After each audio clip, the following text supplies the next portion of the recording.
कर्मचारी किसी भी विभाग का हो, सबसे महत्वपूर्ण बात होती है उसके कार्यकाल के दौरान वे कैसा काम करते हैं और फिर अपने काम के जरिए कैसे लोगों को प्रभावित करते हैं। आसपास के कर्मचारियों में उसका व्यवहार कैसा है, मिलनसार है और उसके कार्यप्रणाली कैसी है और काम करने के तरीके क्या क्या नए आयाम स्थापित किए हैं, यह सबसे महत्वपूर्ण बात होती है।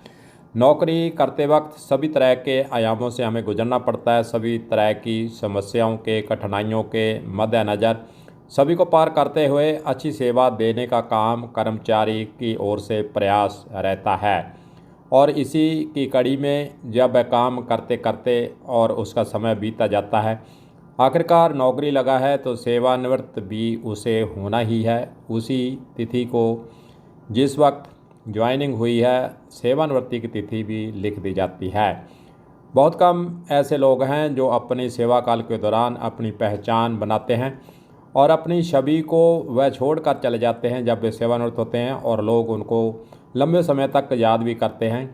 इस प्रकार के काम करने के लिए कर्मचारी को आगे भी रहना चाहिए।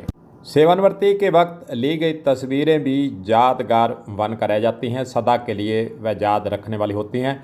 इसी यादगार को बनाते हुए आज हम बात करेंगे प्रीतम सिंह सैनी, जो कि शिक्षक के पद पर थे। राजकीय उच्च मध्य विद्यालय मानुका हनुमानगढ़ के नज़दीक है, वहां पर पद स्थापित थे। आज वे 30 जून 2026 को सेवानिवृत्त हो चुके हैं।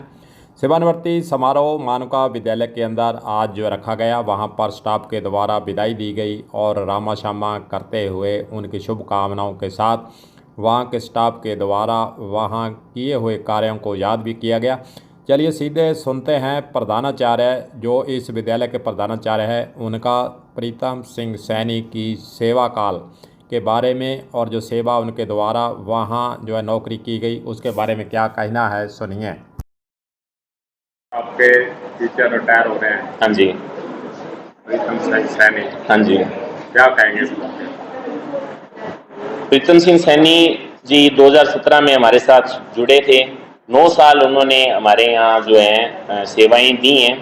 बहुत ही सरल और मधुर जो है उनका स्वभाव रहा है और विद्यार्थियों के लिए उनका समर्पण भाव रहा है और उन्होंने जो है अपने कार्य को, जो भी मेरे द्वारा उनको कार्य दिया गया है, उन्होंने बड़े ही निष्ठा से वो कार्य संपन्न किया है और उनके भविष्य के लिए उनके शुभकामनाएं दी जाती हैं। उनको स्वस्थ रहें और वो कोई न कोई सामाजिक कार्य से जुड़ें, क्योंकि वो शिक्षक हैं और आने वाले समय में वो किसी संस्था से जुड़ें ताकि भविष्य में उन्होंने जो इतना अनुभव प्राप्त किया है, इस अनुभव का किसी न किसी संस्था को, विद्यार्थियों को लाभ हो। तो हमारी शुभकामनाएं हैं प्रीतम जी को।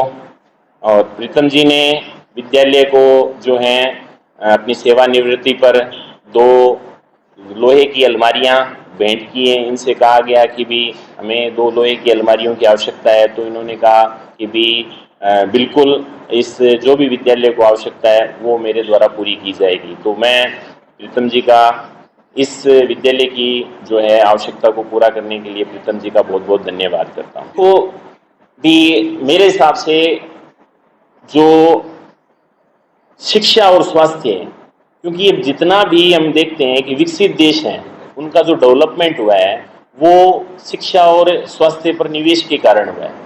और हमारा जो देश है वो अभी अंडर डेवलप्ड है। गवर्नमेंट के पास इतना फंड नहीं होता है कि वो सभी विद्यालयों में सभी प्रकार की सुविधाएं दे सकें। शिक्षा में किया गया जो निवेश है, मेरे हिसाब से मंदिर और गुरुद्वारे के समान है और इसमें जो भी हम इन्वेस्टमेंट करेंगे उससे हमारा जो आने वाली पीढ़ी है उसको लाभ मिलेगा। मेरे हिसाब से सबसे अच्छा जो दान है वो शिक्षा के क्षेत्र में या विद्यालयों को दिया गया है। तो इसलिए हमने इनसे ये सुविधाएं प्राप्त की हैं ताकि विद्यार्थियों को इससे लाभ हो।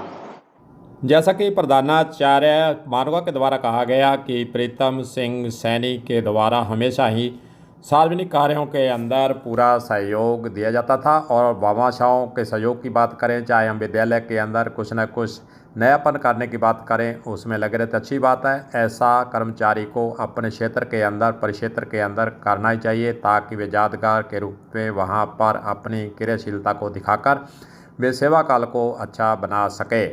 कर्मचारी के सेवानिवृत्त होने के बाद सबसे बड़ी समस्या होती है कि अपने समय को कैसे व्यतीत किया जाए, समय को कैसे अच्छा बनाया जाए। और इसीलिए कर्मचारी जो सेवानिवृत्त हो जाता है, उसे कोई ना कोई क्रियाशील रहने के लिए, शरीर को स्वस्थ रखने के लिए, मन के अंदर शांति रखने के लिए, सुख रखने के लिए तमाम ऐसे आयाम स्थापित करने के लिए उसे सोचना चाहिए और कुछ न कुछ सार्वजनिक जीवन के अंदर उसे अपने कार्य के इन्वॉल्वमेंट में लग जाना चाहिए, ताकि स्वस्थ भी रहे और लोगों के बीच में वह मिलता जुलता रहे और लोगों के क्रियाशील रहने के बारे में और अनुभव के बारे में लोगों को बताए, ताकि उसका फ़ायदा ज़्यादा से ज़्यादा मिल सके। कलम पंजाबी चैनल की ओर से प्रीतम सिंह सैनी को बहुत बहुत शुभकामनाएं। आगे का जीवन अच्छा रहे, परिवार सुख शांति रहे और इस प्रभु से यही प्रार्थना कि आगे का जीवन सभी तरह से अच्छा रहे।